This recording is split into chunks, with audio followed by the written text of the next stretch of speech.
Hamas Israel war zone से आज के सभी बड़े अपडेट्स के साथ हम हाजिर हैं। तमाम वीडियो और बड़ी खबरें आपको हम दिखाएंगे। इन खबरों और उनकी एनालिसिस के जरिए अगले 1 घंटे में आप पूरे वॉर जोन का हाल और आगे की संभावित स्थिति को समझ पाएंगे। लेकिन पहले 3 बजे की 3 खास खबरें क्या है और 3 बड़े सवाल उससे क्या उठे, इस पर हम नजर डाल लेते हैं। तो आप देखिए 3 बजे 3 खास खबर और 3 बड़े सवाल। चीन का इस्लामिक कार्ड, सवाल इससे यह है कि क्या चीन फिलिस्तीन की आड़ में इस्लामिक कार्ड खेल रहा है। अगली बड़ी खबर क्या है, गाजा में टारगेट है अस्पताल, क्या आईडीएफ ने हमास का पूरा गेम प्लान समझ लिया है, ये इससे बड़ा सवाल उठता हुआ नजर आ रहा है। 7 अक्टूबर के जिम्मेदार कौन है, आखिर महिला अफसर को नजरअंदाज करने से गई 1200 जान, इसको लेकर भी आपको बताएंगे पूरी जानकारी पूरी तफसील के साथ। लेकिन इस बीच बड़ी खबर मिडिल ईस्ट को लेकर, मिडिल ईस्ट में हालात बेहद चिंताजनक हो गए। इजराइल और हूती के बीच तनातनी और ज्यादा बढ़ गई है। मिसाइल हमलों के बाद शिप को हाईजैक कर लिया गया।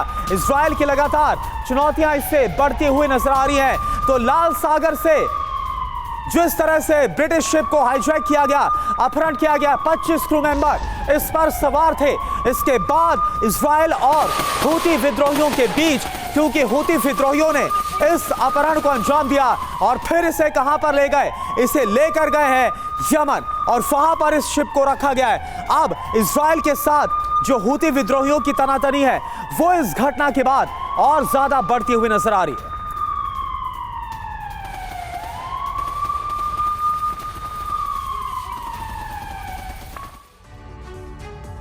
और अब आपको बताते हैं कि कैसे धीरे धीरे इजराइल की चुनौतियां बढ़ रही हैं। इजराइल के खिलाफ चौतरफा मोर्चाबंदी कैसे हो रही है, यह आपके लिए जानना बहुत जरूरी है। बेंजामिन नेतन्याहू आपको नजर आ रहे हैं। अब उनके आसपास देखिए क्या हो रहा है, कैसे घेरा जा रहा है इजराइल को। एक तरफ हमास के साथ 44 दिनों से भीषण जंग जारी है, विध्वंस जमकर मचा हुआ है, तो दूसरी ओर इजराइल के दुश्मनों को ईरानी रेवोल्यूशनरी गार्ड की मदद लगातार मिल रही है। ईरान हथियार सप्लाई कर रहा है इनके पास। इसके अलावा इजराइल के खिलाफ इराक के कातिब हिजबुल्लाह ने खोल रखा है मोर्चा और इजराइल का साथ देने के लिए अमेरिकी सेना को निशाना बना रहा है। इराक सीरिया में अभी तक यूएस बेस पर 60 से ज्यादा हमले करवाए गए हैं। तो वहीं लेबनान बॉर्डर पर पहले से ही हिजबुल्लाह से सीधी जंग चल रही है। इसके साथ ही फिलिस्तीन इस्लामिक जिहाद संगठन भी इजराइल पर हमलावर है और अब इस लिस्ट में हूती विद्रोही के शामिल होने से इजराइल के सामने बड़ा चैलेंज खड़ा हो गया है। तो इस तरह से इजराइल इस वक्त चौतरफा घिरता हुआ नजर आ रहा है। अब जवाब कैसे दिया जाएगा वो बयान भी हमने आपको दिखाए, जहां पर इजराइल की तरफ से साफ कर दिया गया है कि हमास के बाद अगला नंबर हिजबुल्लाह का होगा और ईरान को भी नहीं बख्शा जाएगा। एक और बड़ी खबर, हिजबुल्लाह ने इजरायली मिसाइल को मार गिराने का दावा किया है। इजराइल की ब्रानेट मिसाइल को मार गिराने का दावा, इजरायली मिसाइल को बोकन से निशाना बनाने का दावा है। हिजबुल्लाह ने जारी किया हमले का ताजा वीडियो। तो हिजबुल्लाह लगातार आईडीएफ की पोस्ट पर हमला बोल रहा है और एक और जो हमला बोला गया इजरायली सेना के खिलाफ, उसका आप वीडियो देखिए।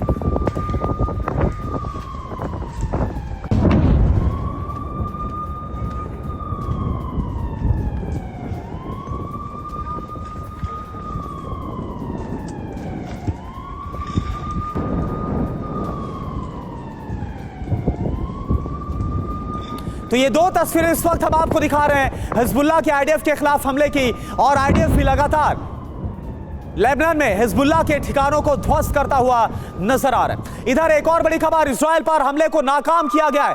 इजरायली आयरन डोम ने 4 रॉकेट्स को नष्ट किया है। गाजा से दागे गए 4 रॉकेट को नष्ट किया गया है। हमास की ओर से इजराइल पर हमले की कोशिश की गई। तो ये तस्वीर आपके सामने, हमास रुकता हुआ नजर नहीं आ रहा। हमास को काफी नुकसान पहुंचा है। उत्तरी गाजा से हमास का सफाया पूरी तरह से हो गया है, लेकिन इसके बावजूद आप देखिए कैसे हमास तब भी इजराइल के खिलाफ हमलों को अंजाम दे रहा है। एक और बड़ी खबर, आईडीएफ के ऑपरेशन में हमास को बहुत बड़ा झटका लगा है।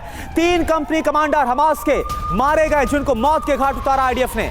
मिलिट्री वेयरहाउस में छिपे थे कमांडर्स, आईडीएफ ने पूरे वेयरहाउस को ही उड़ा दिया। ये तस्वीरें आपके सामने जो इजरायली एयरफोर्स की तरफ से बमबारी की गई, कैसे इसमें हमास के ठिकाने तबाह हो गए।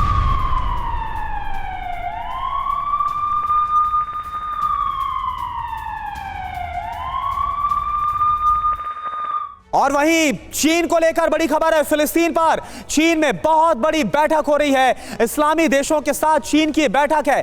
चीन के विदेश मंत्री के साथ यह बैठक हो रही है। सऊदी अरब के प्रतिनिधि भी इस बैठक में मौजूद हैं। फिलिस्तीनी अथॉरिटी के पीएम भी इस बैठक में शामिल होने के लिए पहुंचे हुए हैं। तो आखिर अब मंशा क्या है चीन की, यह एक बहुत बड़ा सवाल है। और आइए अब देखते हैं कि चीन में हो रहे इस्लामी राष्ट्रों की इस बैठक के 5 बड़े मुद्दे क्या है, क्या मंशा ड्रैगन की नजर आ रही है मिडिल ईस्ट को लेकर। जिस तरह से 5 बड़े मुद्दे निकलकर सामने आ रहे हैं, आप देखिए चीन और इस्लामी देशों की बैठक।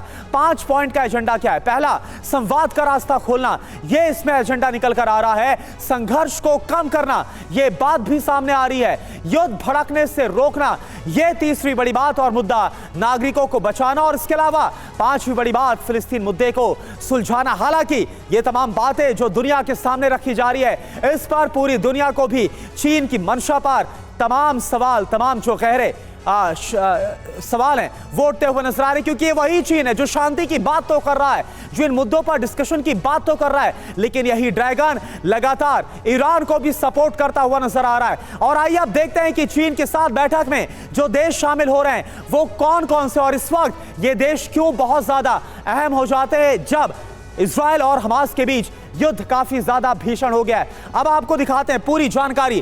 तो वार पर चीन की इस्लामी मीटिंग क्यों अहम हो जाती है, बैठक में शामिल कौन है। फिलिस्तीनी अथॉरिटी, बाकायदा फिलिस्तीन अथॉरिटी के जो प्रधानमंत्री है वो इसमें शामिल है। अहम क्यों हो जाता है इनका शामिल होना, इजराइल हमास विवाद में ये एक बहुत अहम पक्ष है। इसके अलावा सऊदी अरब की बात की जाए तो अहम क्यों हो जाता है सऊदी अरब का शामिल होना। इस्लामी वर्ल्ड का इस वक्त कद्दावर नेता है। और साथ ही जॉर्डन की बात करें जो इसकी सीमा इजराइल के साथ लगी है, वो भी इस बैठक में शामिल है। इजराइल का विरोधी देश है, उसको भी बाकायदा इस बैठक के लिए बुलाया गया है। और साथ ही मिस्र जो कि गाजा के साथ लगता हुआ है, यह अहम क्यों है। मौजूदा विवाद में कहीं ना कहीं ये एक पार्टी है और कैसे कोई सॉल्यूशन निकाला जाए, खास तौर पर गाजा के आम नागरिकों के लिए, उस लिहाज से मिस्र का शामिल होना अहम हो जाता है। और इंडोनेशिया एशिया का एक प्रभावी मुस्लिम देश है, इस नाते बाकायदा इंडोनेशिया को शामिल किया गया है। ओआईसी के जो महासचिव हैं वो इसमें शामिल हुए। मुस्लिम वर्ल्ड के प्रतिनिधि के तौर पर ओआईसी के महासचिव को शामिल किया गया ताकि जो मुस्लिम वर्ल्ड है उसको एकजुट लाया जाए, उसको एक मंच पर लाया जाए और क्या करना है इन युद्ध के हालातों के बीच, उस पर कोई फैसला हो। एक और बड़ी खबर आपको बताएं, इजराइल युद्ध पर ईरान के विदेश मंत्री का बड़ा बयान। जो भी हो रहा है उसके लिए अमेरिका जिम्मेदार है। यूएन में वीटो पावर से इजराइल को बचा रहा है। तो ईरान के विदेश मंत्री अब सीधे किसको ललकार रहे हैं। इजराइल के विदेश मंत्री, ईरान के विदेश मंत्री, माफ कीजिएगा, ईरान के विदेश मंत्री की तरफ से जो बयान दिया गया है उसमें सीधे तौर पर अमेरिका को ललकारा जा रहा है। और जो इस वक्त इजराइल और हमास के बीच युद्ध छिड़ा हुआ है उसके लिए अमेरिका को जिम्मेदार ईरान बता रहा है। ईरान के विदेश मंत्री का ये जो बयान सामने आया, तो सवाल ये उठता है कि जब इसमें कई कंट्रीज कूद चुके हैं, लगातार बयान सामने आ रहे हैं, हमले हो रहे हैं, तो क्या महायुद्ध सही में शुरू हो चुका है। कहा जा रहा है कि जंग आगे नहीं जाएगी, लेकिन जंग तो बढ़ चुकी है। हालात ये हैं, एक मोर्चे पर यमन आर्मी मिसाइल और ड्रोन हमला कर रही है, तो दूसरे मोर्चे पर हिजबुल्लाह इजराइल से सीधी जंग लड़ रहा है और बाकायदा और भीषण जंग का ऐलान कर दिया गया है हिजबुल्लाह की तरफ से। ये दो मोर्चे दिखाते हैं कि इजराइल जंग काफी आगे बढ़ चुकी है। जो भी हो रहा है उसके लिए अमेरिका ही जिम्मेदार है। यह ईरान के विदेश मंत्री की तरफ से बहुत बड़ा बयान। इजरायली क्रूरता को अमेरिका आत्मरक्षा बता रहा है, यह कहकर अमेरिका डिफेंड करता हुआ नजर आ रहा है।